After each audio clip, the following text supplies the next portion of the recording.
George Mario Bergoglio watorewe kuyobora Kiliziya Gatolika ku wa 13 z'ukwezi kwa gatatu mu 2013 yavutse ku itariki ya 17 Ukuboza mu 1936 avukira Flores agace ko mu mujyi wa Buenos Aires ho muri Argentine. Ni imfura mu bana batanu bavutse kuri George Mario Bergoglio wakoraga inzira za gari ya moshi, washakanye na Regina Maria Sivoli bakaba Bataliyani babimukira. Yahaye inkoni y'ubushumba ku itariki ya 13 Werurwe mu 2013 nyuma y'iyegura rya Papa Benedict wa 16 weguye kwa 28 ukwezi kwa kabiri mu 2013. Iyegura rishingiye ku mpamvu ze bwite atifuje gutangaza kugeza ubu, nk'uko igitangazamakuru CNA Catholic News Agency kibitangaza. Yabaye Papa wa 266 afata izina rya Francisco cyangwa se Francis mu Cyongereza. Aba Papa wa mbere uturutse mu muryango w'abayezuiti ndetse na Papa wa mbere uturutse ku mugabane wa Amerika. Papa wa mbere udakomoka ku mugabane w'i Burayi kuva mu kinyejana cya 8. Mu mbwirwaruhame ye ya mbere yabwiye abanyamakuru ko yahisemo izina ry'ubupapa kandi ari naryo ry'icyubahiro nka Saint Francis of Assisi, Mutagatifu François d'Assise. Yabikoze kubera ko yari ashishikajwe n'imibereho myiza y'abakene. Yasobanuye ko ubwo yari amaze gutoranywa kuba Bishop wa Roma mu nama y'amatora y'abapapa izwi nka Papal Conclave, umukaridinali w'umunyabrazil witwa Coludio Imes yasushe n'umutera ubuse maze aramwongorera ati ntuzibagirwa abakene. Ibi nibyo byatumye Bergoglio atekereza kuri Mutagatifu François d'Assise, umutagatifu wafashaga abakene ku rwego rwo hejuru akanicisha bugufi. Ashingiye ku Evanjili abakristo Gatolika bamusobanukiye kundusha. Ku birebana n'amashuri ya Papa Francis, nk'uko urubuga Katolika.com rubitangaza, yize ibijyanye n'ubutabire cyangwa se shimi mu rurimi rw'igifaransa. Hanyuma yerekeza mu seminari ya Villa Devoto. Ayisohotsemo yaje kujya muri kaminuza yiga ibijyanye na filozofiya mu mwaka w'1963 i Buenos Aires iwabo muri Argentine. Asoje amashuri ye yabaye umwarimu igihe kirekire, nyuma ajya kwihugura mu bijyanye n'indimi nk'uko kwiga ari uguhozaho. Yerekeje muri kaminuza y'abayezuiti i Salvador muri Brazil kuva mu 1967 kugeza mu 1970, ukongera ubumenyi mu bijyanye na filozofiya. Ku itariki ya 13 Ukuboza 1969 yahawe ubupadiri abuhabwa na Musenyeri Ramon Jose Castellano. Nyuma yaho yakomereje amashuri ye mu bijyanye na filozofiya hamwe na teolojiya i San Jose muri paruwasi ya San Miguel ho muri Espanye, nabyo tubikesha urubuga Katolika.com. Kuva mu 1971 kugera mu 1972 yakoze imirimo itandukanye muri Espanye. Mu 1980 aba umuyobozi wa kaminuza yigishaga filozofiya na teolojiya muri kaminuza ya San Miguel, imwe twabwiye haraguru yizeho. Akaba na padiri mukuru w'iyo paruwasi San Miguel. Mu 1986 yabonye impamyabumenyi y'ikirenga ayikuye mu Budage mu bijyanye na filozofiya hamwe na teolojiya. Ku itariki ya 20 Gicurasi mu 1992 yahawe inshingano zo kungiriza musenyeri muri diocese ya Buenos Aires mu mujyi avukamo kugeza mu 1997 ubwo yagirwaga musenyeri mukuru ku itariki ya 3 Kamena mu 1997, nyuma y'urupfu rw'umushumba yari yungirije. Ku itariki ya 21 Gashyantare mu 2001 yatorewe kuba karidinali, atorwa na Papa Yohani Paulo wa II, umupapa wanageze mu gihugu cyacu. Mu matora ya papa yabaye mu mwaka wa 2005 George Mario niwe wajagwa mu ntege. Papa Benedict wa 16 watowe icyo gihe mu kugira amajwi menshi, aho ku nshuro ya 4 y'aya matora Papa Benedict wa 16 wari karidinali Ratzinger yagize amajwi 88. George Mario amukurikira afite amajwi 26 gusa. Karidinali George Mario Bergoglio watorewe kuba papa mu 2013. Ubundi Vatikani yarashinzwe imihango mitagatifu n'itangwa ry'amasakaramentu, ubutumwa bw'abapadiri. Akaba yaranahagarariye komisiyo ya Vatikani muri Amerika y'Epfo. Yatorewe kuba papa itariki ya 13 Werurwe mu 2013.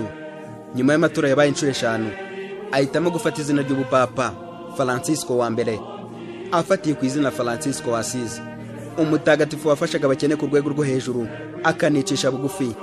Ashingiye ku Evanjili twari twabibabwiye haruguru.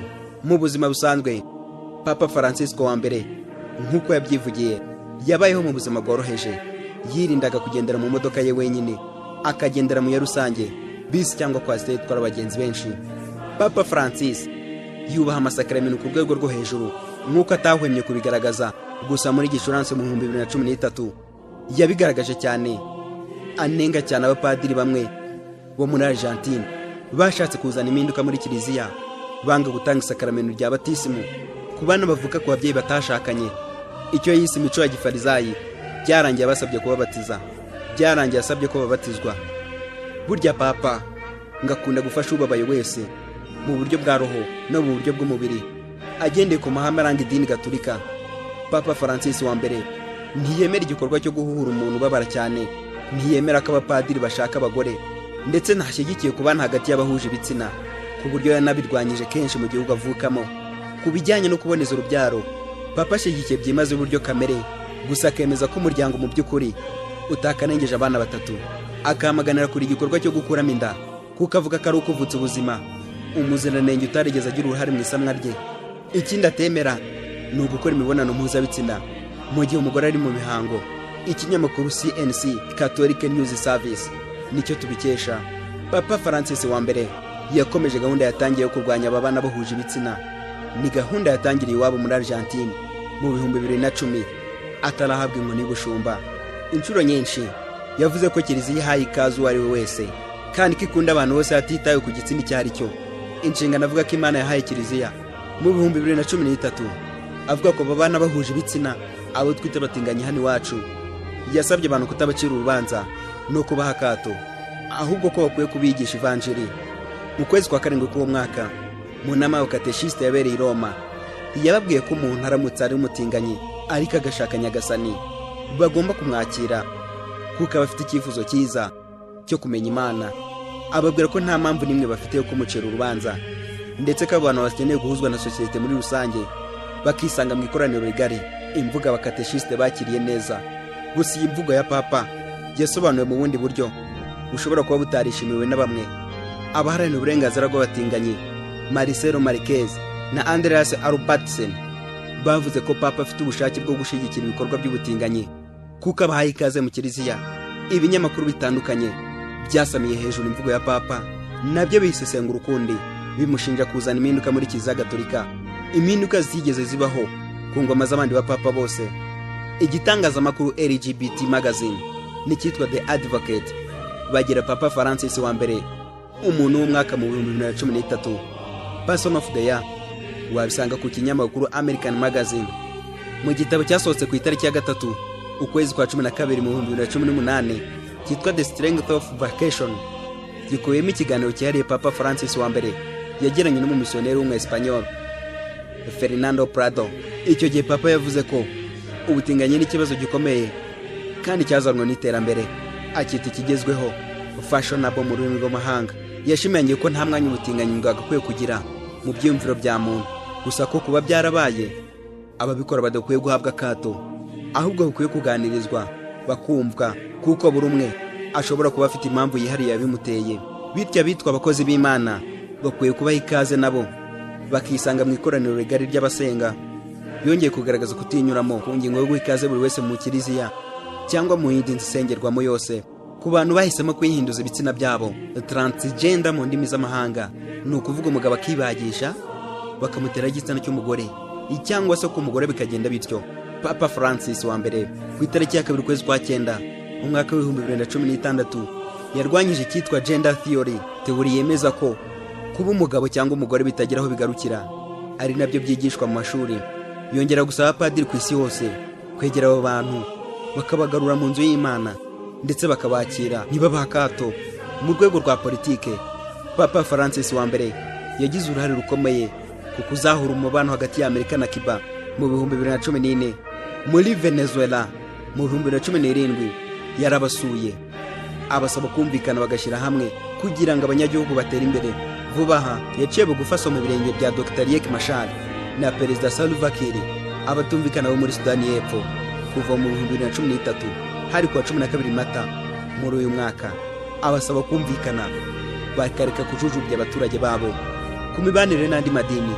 Papa Francis yakoze ibishoboka ahura n'abakuru b'andi madini akomeye ku isi. Mu 2014 yasuye perezida wa Palestina Mahmoud Abbas, umuperezida usengera mu idini y'Abajudayisme. Bombi bagiye mu isinagogi basengera abanyapalestina n'isi yose muri rusange.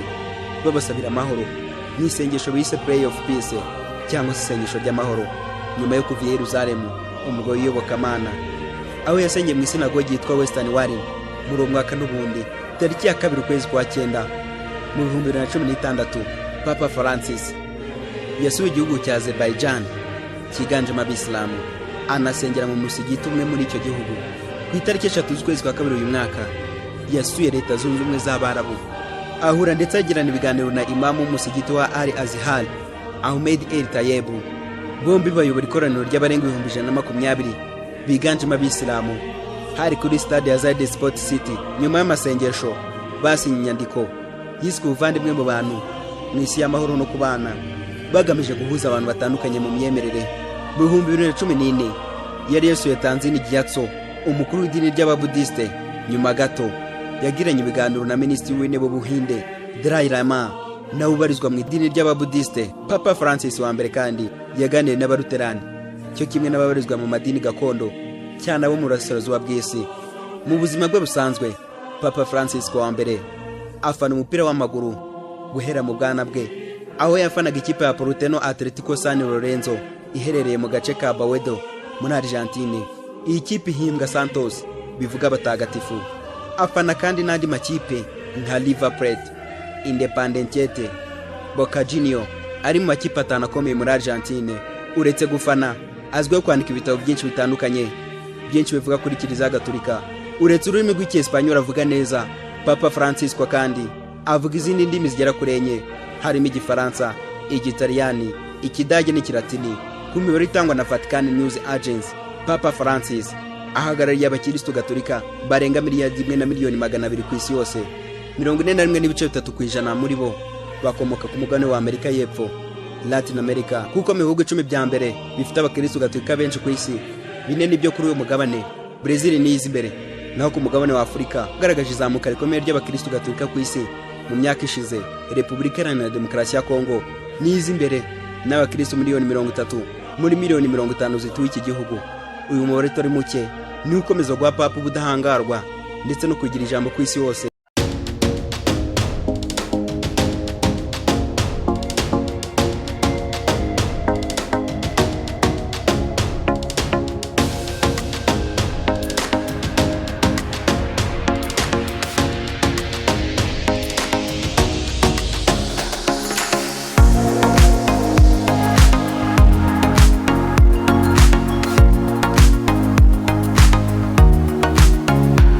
Lenny Today Updates News.